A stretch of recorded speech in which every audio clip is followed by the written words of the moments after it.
আগামী দিনে রাজপথে তারেক রহমানের সুন্দর স্বনির্ভর বাংলাদেশ গড়ার লক্ষ্যে আমরা সবাই ঐক্যবদ্ধ থাকতে হবে এবং গণতন্ত্র পুনরুদ্ধারের আন্দোলন সংগ্রামে আমরা সবাই ঐক্যবদ্ধ থাকবো রাজপথে।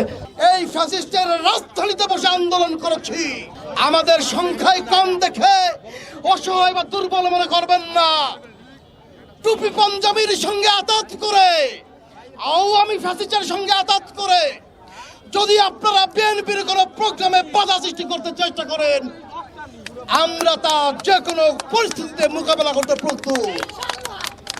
আপনাকে স্মরণ করিয়ে দিতে চাই, এইখানে যারা উপস্থিত রয়েছে তারা ফ্যাসিস্ট হাসিনার বিরুদ্ধে আন্দোলন করেছে তার জন্মভূমির মাটিতে দাঁড়িয়ে।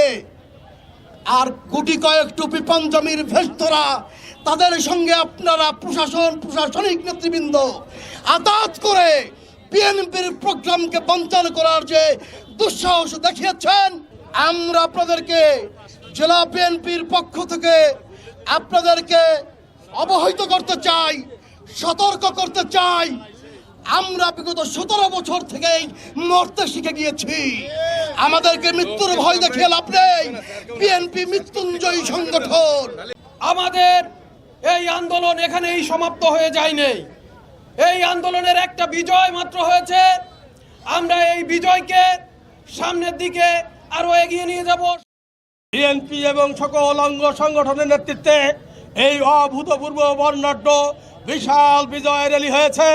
এই র্যালিতে যারা অংশগ্রহণ করেছেন সকলকে আমি জেলা বিএনপির পক্ষ থেকে, তারেক রহমানের পক্ষ থেকে ধন্যবাদ এবং অভিনন্দন জানাই। এলো খবরের কাগজ, নিখাদ, নির্ভীক, নিরপেক্ষ।